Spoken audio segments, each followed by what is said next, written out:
Hey, what's up with it, man? It's the Bulletproof Podcast. I'm back on your funky ass, man. Sorry it's taking so long for me to drop a podcast, man.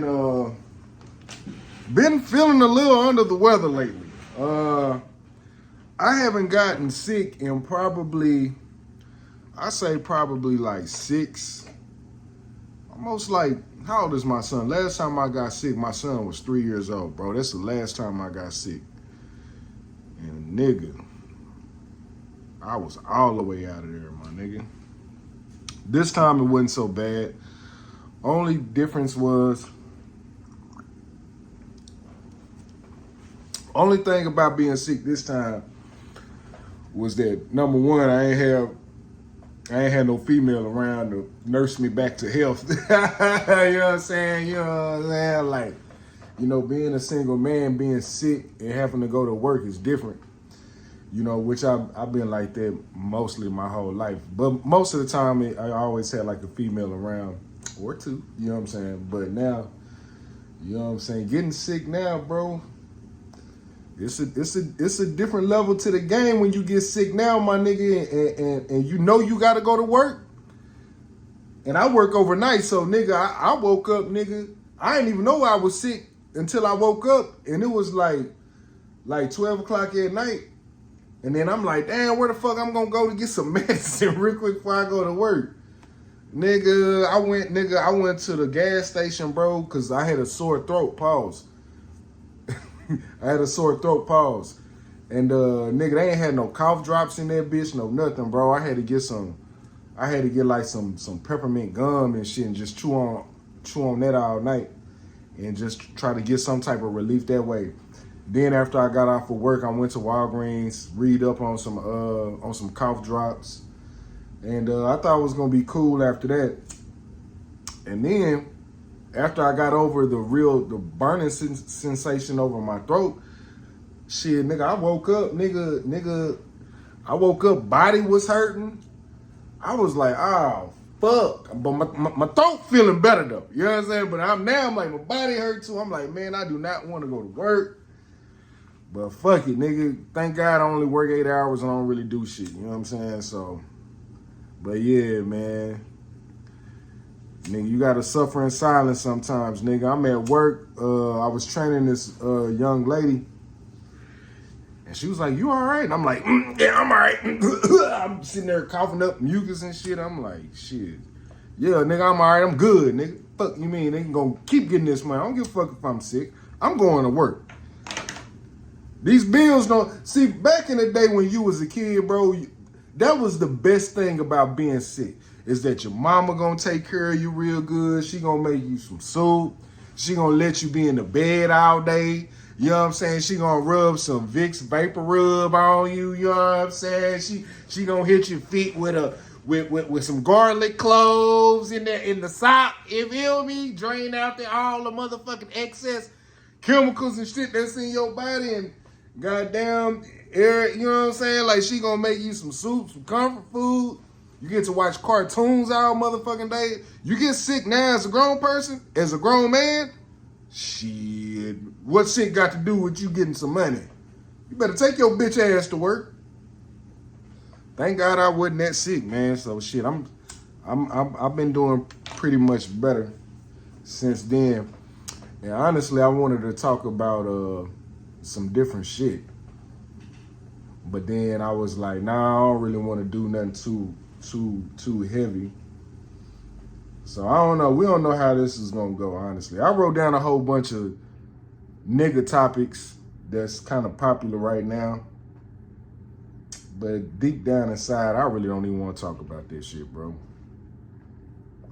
I'm tired of talking about what's going on in our culture, bro. I'm tired of talking about Diddy.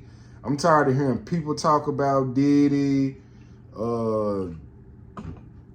Who else I wrote down? Just all the shit that's going on, bro. Like, goddamn. It's just so much bullshit within our culture that we give a lot of our time and attention to that's really not needed. You know what I'm saying? When we could be doing something totally else. That's why I like, on my podcast, I like talking about different shit. I like talking about different shit on my podcast, but you know, the truth of the matter is a lot of people, I guess a lot of people don't, you know, I don't do it because people like what I'm doing. I do it because, you know, I just like just saying how I feel. You know what I'm saying? But anyways, how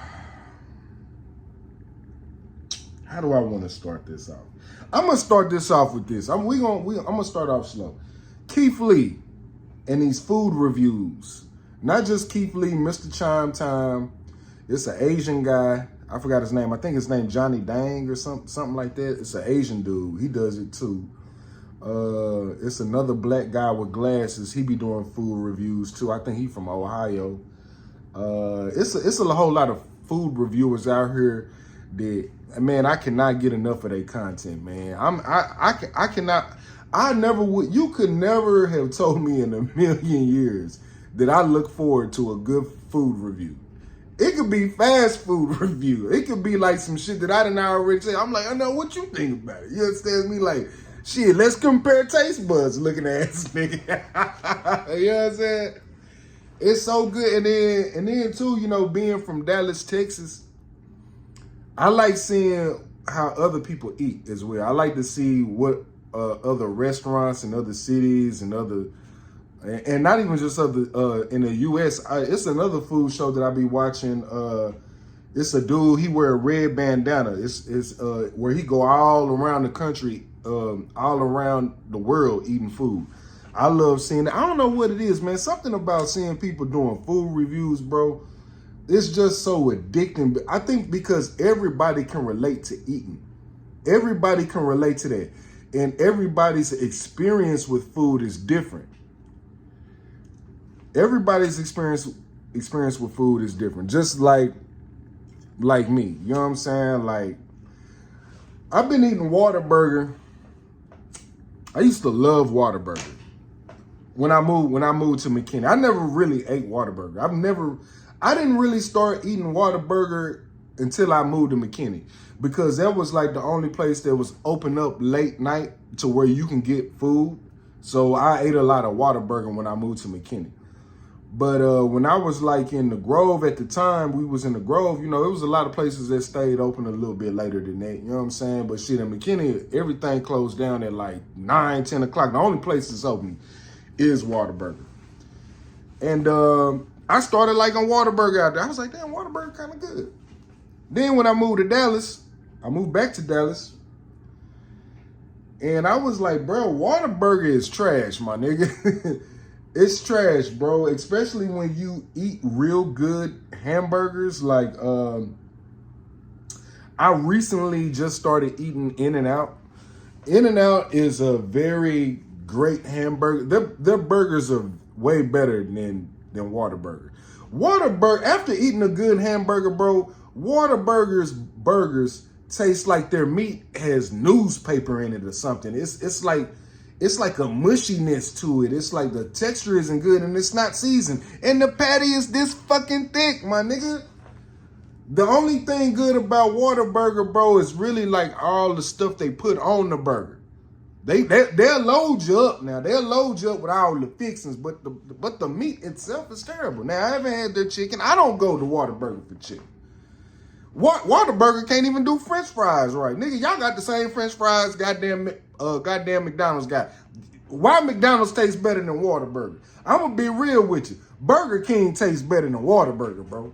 I went back to McKinney and had a motherfucking Whataburger. I was like, bro, this shit trash, bro. I was like, why did I like Whataburger so much? Because I was fucked up all the time.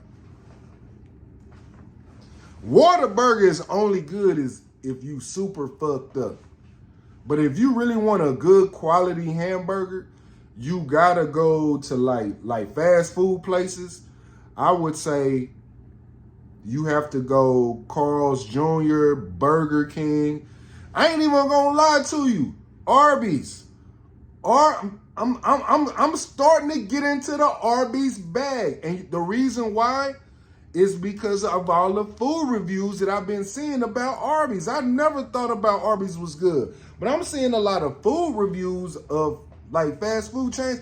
Bro, Arby's is underrated. I've only had Arby's one time in my life. And I got I think at the time they had a vegan burger.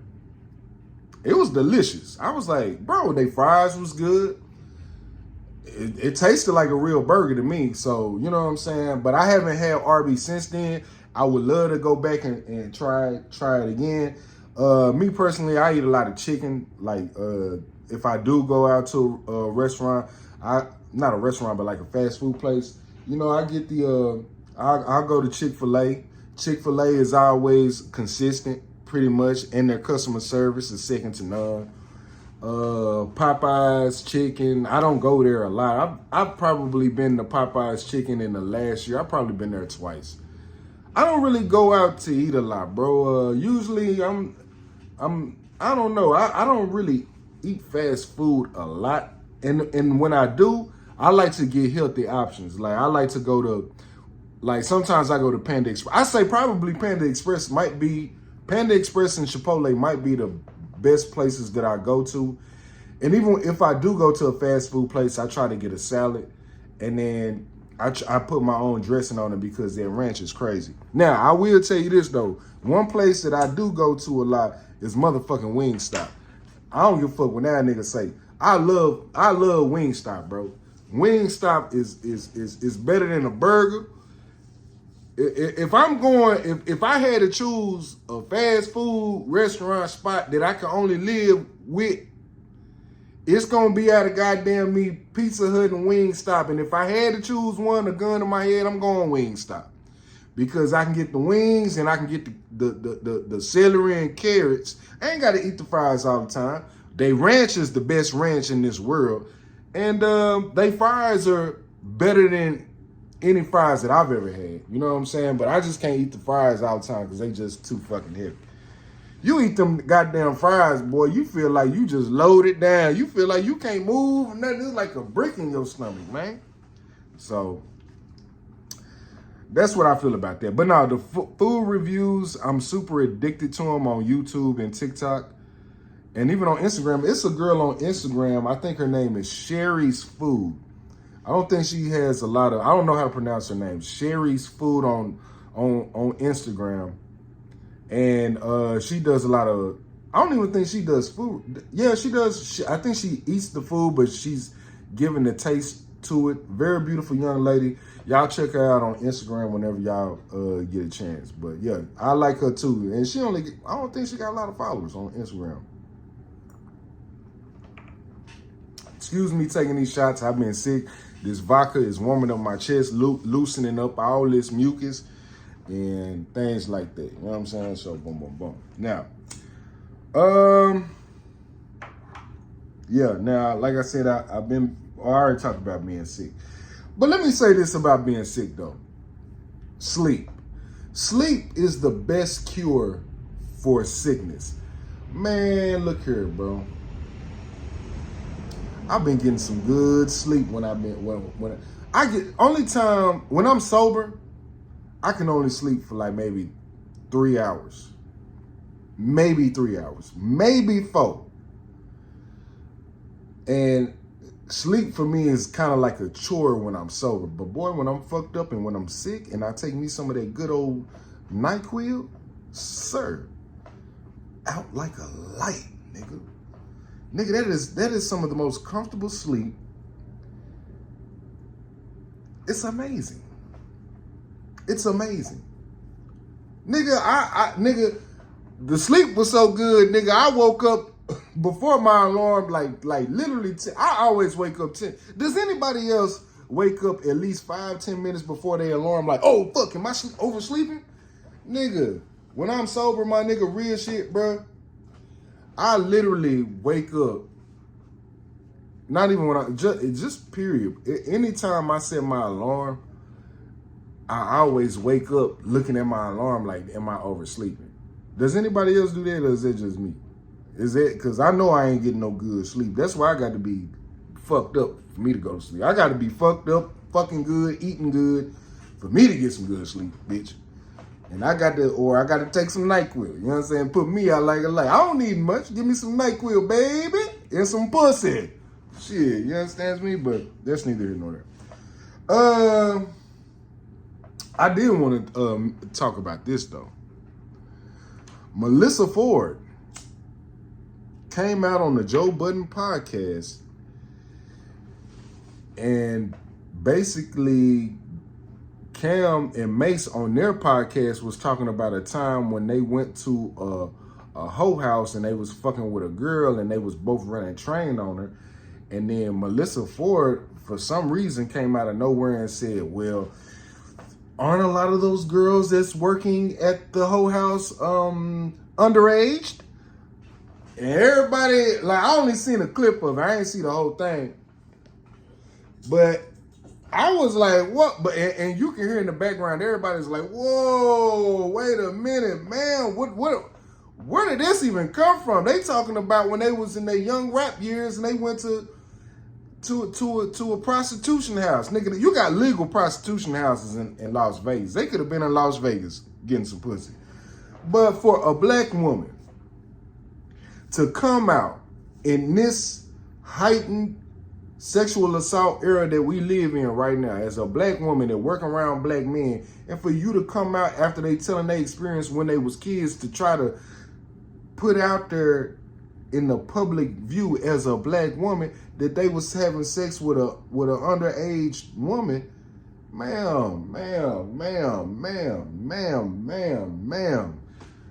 I don't know Melissa Ford like that. All I really know her from is being a video vixen. On the Joe Budden podcast, she really ain't got too much to say unless it's goddamn me dealing about some relationship shit. I don't know, man. That strong-jawed motherfucker. I thought when I first seen her on the Joe Budden podcast, bro, I thought he had a transvestite on there. I'm gonna be real. I thought that was a man. I said, who's this strong-jawed ass nigga? I was like, what LGBTQ community did Melissa Ford got a strong ass jaw, my nigga. That jaw line is crazy, my boy. Boy, she got a strong ass boy. She got a chiseled ass face, my nigga. And I thought she was a man at first. I was like, oh, Joe is trying to get the LGBT community on the side type shit. I was like, okay, inclusive. I don't know what Joe get down is. But then when I watched the first, I was like, oh, no, that's Melissa Ford from back in the day. And she don't really have nothing to... I like the Joe Budden podcast. I ain't gonna lie to you. To be quite honest with you, I think Queen's Flip, I don't know. He came out with a video talking about Cam and Mace. Well, really just talking about Cam. He did like a apology video trying to explain a tweet that he was like saying. Basically, in a tweet, Queen's Flip was like, "Oh, we're all the black women that's gonna stand up for Melissa Ford." After, and then he made a whole fucking video about it, talking about Cam don't fuck with me, but he gave me my first shot. And I was like, nigga, after watching the video you put out, I said, nigga, I don't understand why the nigga don't fuck with you, you weird ass nigga. Why the fuck would you say some shit like that after she said that about your nigga? Pause, your partner. They don't put you on the plenty of bags. And now you out here basically co-signing her check. No matter how maybe you had the right intentions, bro, but you co-signed that woman check, bro. You co-signed that woman check, sir. And the only reason why I'm speaking on this is because I'm a true fan of the Joe Budden podcast. Been a fan for a long time. I'm a fan of it now. I watch it from time to time. Whenever it tickles my fancy, pause. And I like the new people they got on there. I like the bright-skinned guy, Ish. I don't know who Ish and... They need to come up with better names. Ish and Piss. I don't know what them niggas' names is. I'm not trying to be disrespectful. I'm an old nigga. But Ish and I don't know the other dude's name, but but he's good too. I like his music takes. But yeah, Melissa Ford was all the way out of line with that. And I think she was just trying to, I think she was looking for a moment. And I think that she was trying to, I don't know. I think that sometimes she comes off as anti-man a little bit. You know what I'm saying? Type shit. That's just to me. And it's funny she want to be anti-man when you look like a man. I don't know. Hey, look, I'm just talking shit. Nah, I'm just playing. I'm not trying to make fun of this sister, but that she was out of line for that. Another topic. Look, we're gonna go through them today, nigga. I'm throwing away shit. Joe Budden and NBA YoungBoy. They had a little beef going on when I was sick. I seen a couple of clips about that. I was like, that's interesting. Joe Budden came out and said that NBA YoungBoy's music was trash, and then NBA YoungBoy put his camera in his face and was like, I don't know, basically talking to her like, I sold more albums than you or something, or like my album is still, I still sell a lot of albums, some shit like that. And then Birdman, he left a message on NBA YoungBoy shit, basically telling Joe Budden, like, man, say this ain't what you want, Playboy. And then Joe Budden came out and he apologized to NBA YoungBoy, which I feel was real pussy. Joe Budden, bro, when he gets pressed, Joe Budden, to me, this is just my opinion, Joe Budden know who to fuck with and who not to fuck with. He know who he can go in on and he can be safe, and he know what niggas he can't play safe with. I'm not saying that Birdman or NBA YoungBoy was gonna do something to Joe Budden. I don't think they would have. Why the fuck you niggas want to beat up Joe Budden? You know what I'm saying? And Joe Budden just did get beat up a couple of weeks ago by one of Taxstone's people or something. I don't really know too much about that. I stay out of bullshit. I stay out of shit like that. And it ain't even me about staying out of shit like that. It's just that I don't care to even know what happened. I don't give a fuck, nigga. But I don't give a fuck about this neither, but it's just so contradictory to what Joe preaches. Like, Joe, you can have Joe Budden, Mr. Joe Budden, you can have an opinion and say a nigga music is trash, bro. Don't worry about the backlash you gonna get from Birdman. First of all, nigga, Birdman ain't out here committing no fucking crimes. What crimes is he committing? He ain't committing no crimes, my nigga. He doing business. And maybe can he blackball you some type of way? I don't know. But you came across real pussy on that, my nigga, and I didn't like that. I didn't like that because the one thing I always respected about Joe was his unfiltered truth about his opinion about shit that he like and he don't like. It was refreshing. It was I liked it. Now he did come back and he apologized because he felt like he shouldn't have talked about the young man music like that, which I felt him on it. So let me contradict myself. So I feel like deep down inside, he was probably feeling like, man, I shouldn't have came at that young nigga like that. That young nigga just trying to get his money and get his dollars up. That's probably how he really felt after he said it, and then he watched it back and he got the backlash. He was like, man, I was out of pocket, which is fine. But when you have a podcast like Joe Budden has a podcast,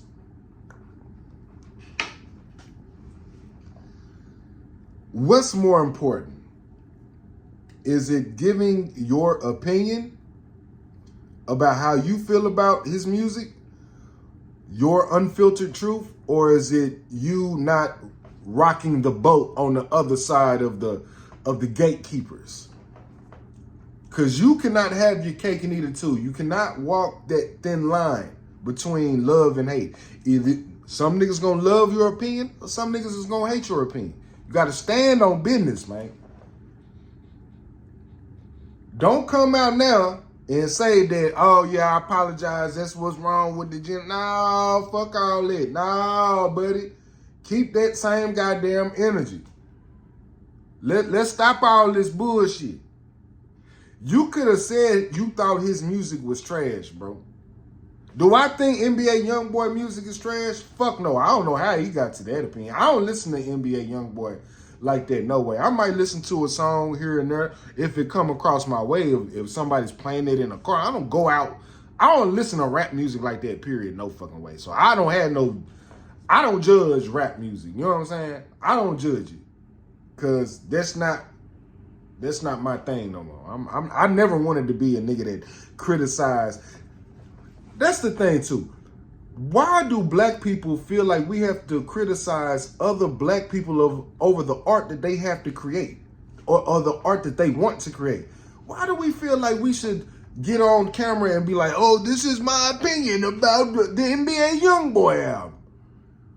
Why can't we just let albums be and let the numbers speak for themselves? We live in an era right now because of the internet and everybody has access to a camera where everybody wants to have a reactionary video and everybody wants to give their opinion about somebody's artwork first.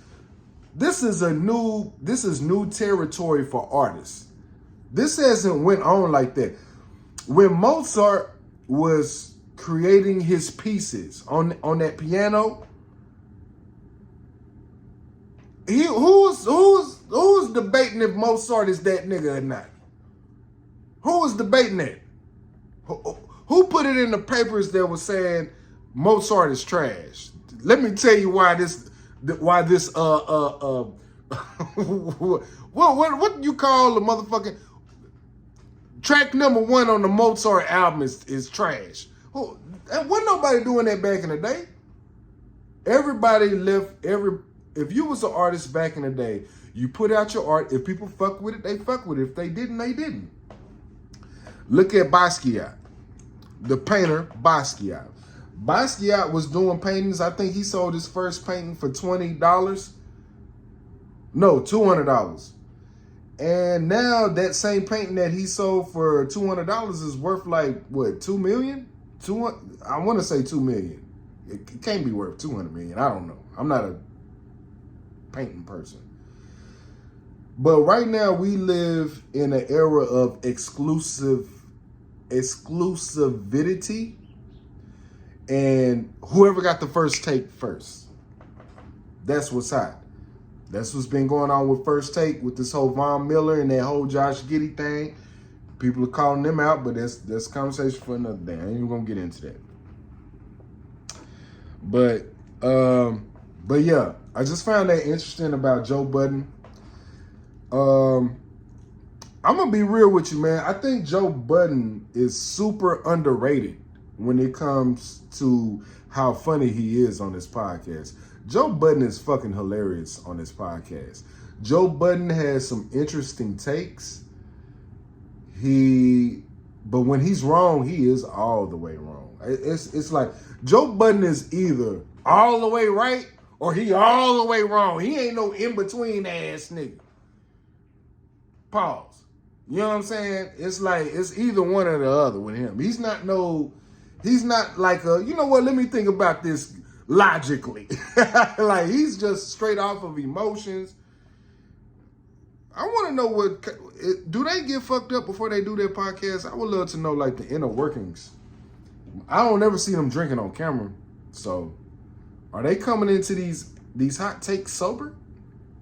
Because if they are, man, these niggas is passionate. There is nothing in this world that I'm passionate about outside of UFOs that I would talk about sober. I got to be fucked up. I got to be fucked up to do a lot of shit. That's just the type of nigga I am. You know what I'm saying? But hey, don't judge me, all right? Shit. I still love everybody. I'm still full of love. Shot number 4. But yo, Melissa Ford, with your strong ass face, that shit was wrong as hell, my nigga. Goddamn, man. I was really liking you too. I was starting to like you. I was like, damn, okay, she kind of cool. You know what I'm saying? Got a little thigh meat showing here and there. You know what I'm saying? Big forehead ass like Rihanna had. You know what I'm saying? But you got nothing to say unless it's about some relationship shit. You know what I'm saying? Okay. And honestly, I'm going to be real with you too about Melissa Ford that I've seen too. Just the dynamic of the show, being a fan of it. Sometimes they don't let Melissa Ford get off her opinions. They kind of overtalk her sometimes, which is kind of fucked up, because I be really wanting to hear a woman's perspective on shit that ain't got nothing to do pertaining about relationship shit. I like hearing how other people think about shit. Man, woman, white boy, nigga, any of that. So I think if I could give any criticism about that show, would be Melissa Ford. I wish she would talk more. And Queen's Flip, I actually like his content that he was doing. When he was doing the show, he had I think he still got a podcast, which I liked. I watched a couple of episodes of people that he interviewed that I liked. It was dope.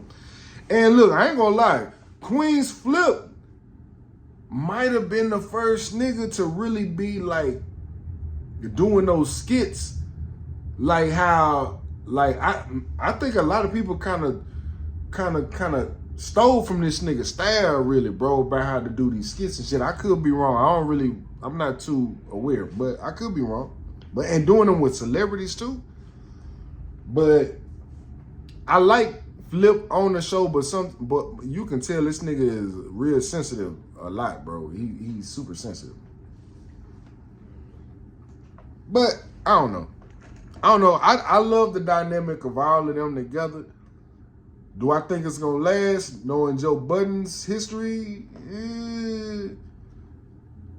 I don't know. Can't wait to see that. But see, that's the great thing about watching the show. Because when you watch the show, you're like, oh, is this going to be the one where Joe go off on all these niggas? Joe going to start firing everybody on there.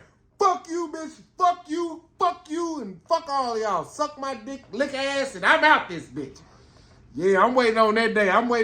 Where Joe go off on all them niggas. Like, this the Joe, but what nigga want to do a podcast on another nigga shit where it's named after him? That's like me having my first and last name, and I want all my homeboys to be part of my legal name and legal last name podcast. If I do a podcast, I want this to be something that we all building up together. But I want to be able to establish, like, well, shit, if I'm putting up my money and my bread, man, shit, this gonna be my network. I feel Joe on that, but I can never be a part of no nigga podcast where he calls his podcast his first and last name. I wouldn't mind going on there to, I'm not saying Joe Budden, but I wouldn't mind. I mean, Joe Rogan do the same thing too, but Joe Rogan is different. Joe Rogan literally brings in people and he just talk to them. Joe Budden podcast is a podcast where everybody having conversations on different topics. Joe Rogan podcast is named after Joe Rogan because Joe Rogan is literally, Joe Rogan is the white podfather, Joe Budden is the black podfather. Let's give these niggas their roses. Real shit. Facts. I can understand more why Joe Rogan would call his podcast after his first and last name more. Like, if Joe Budden would just name this shit like the Pump It Up podcast, I'd be like, okay, now they understand, like, cause you know what I'm saying? But they call it the Joe Budden podcast, I get it, but I don't get it. I could understand it. I could understand it if it was called the Joe Budden podcast, if he was just by himself and he would bring on special guests just to have a talk. Just to have a conversation like how Joe Rogan do. I don't know. That's just something I was thinking about. I could be wrong. Maybe I'm the whole ass nigga in this one. You know what I'm saying? Maybe I'm wrong. I don't know. Dave Chappelle is coming out with a new stand-up special, and guess what? I can't wait for it. I cannot wait to hear his takes on certain topics, things that's been going on in the culture, politics. Dave Chappelle has he's so different from every other. Dave Chappelle is a cross between George Carlin, Richard Pryor, Eddie Murphy, and Bill Burr. He's like the best of the best comedians all rolled in one, but he has his own unique perspective on black culture, politics, and Dave Chappelle is literally like a philosopher at this point. I don't even think he does comedy. I think he just says how he feels, and I think it just happens to be funny sometimes. And the stuff that he be saying be so dope. It's like, damn, Dave Chappelle is one of those comedians where when he say something, you be like, damn, I ain't never thought about it like that. And it's and when you say that, you be like, damn, I ain't never thought about it like that. And you really be stuck on it, and you be like, huh, that's crazy. He's that right now. He's literally preaching, but in a funny way. So I can't wait to see that. Can't wait to see that.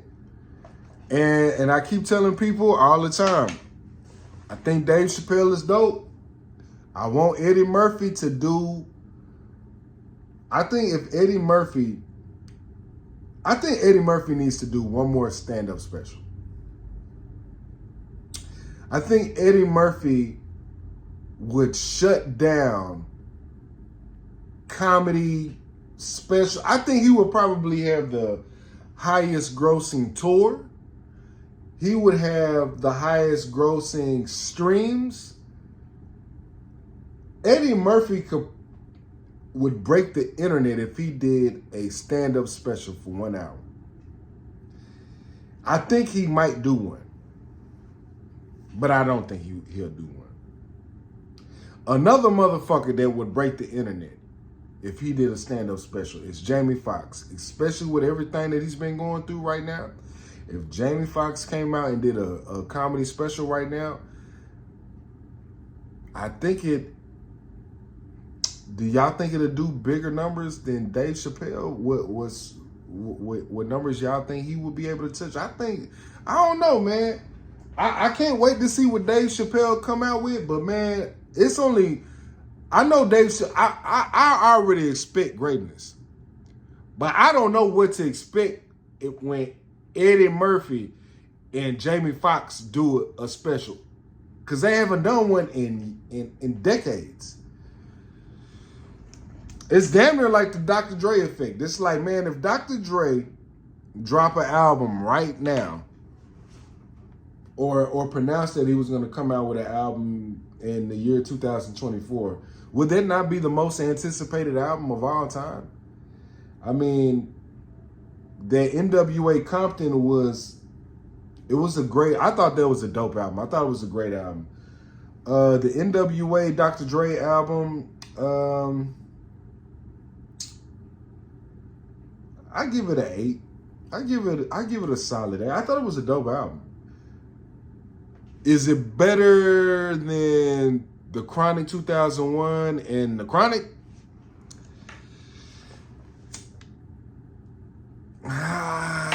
No, it wasn't. So I guess I got to drop down my point system. So I would have to give that other Dr. Dre, that last Dr. Dre album, I probably have to give that a 7.5, just because. And see, that's the thing about when you're competing with yourself as one of those artists that are looked at within Black culture and just being a genius, period. How can I outdo my last geniusness? That's gotta be a gift and a curse. You gotta outperform your last genius ass album?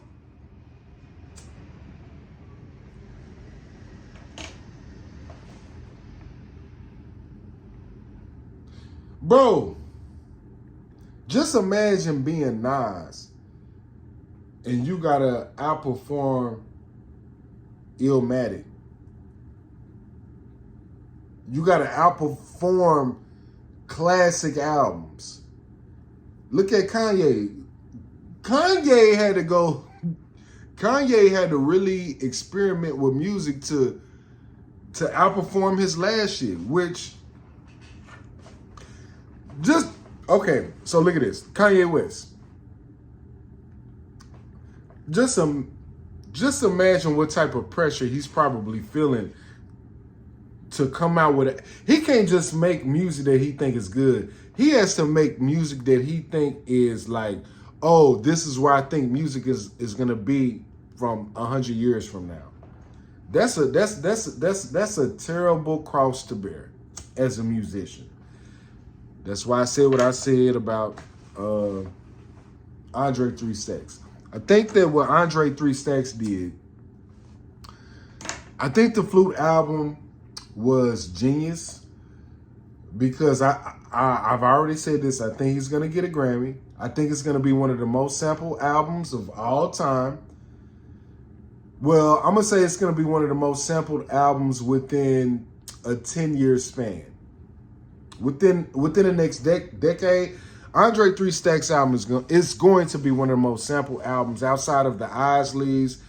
Who's the most sampled motherfucker of all time? Outside of James Brown. I think his shit gonna probably be the most sampled shit. Now, do you think that Andre 3000 went into making this Flute album knowing that? Do we think that Andre 3000 went in to be like, hey, look, I can get a Grammy off of this shit because I'm going to be in the instrumental album, Flute, different category. I can literally win a Grammy not only in rap, I can win one in a whole nother category. Not only that, my numbers, first week sales going to be crazy. Then on top of that, niggas is gonna sample my shit. Do we think that Andre 3000 went into this project thinking these things? Or do we think that Andre 3 Stacks went into this album like, nah, I just wanna do me. I just wanna have a great time being in the studio. I just wanna experiment. Do we think that? I don't know. I'm gonna let y'all answer.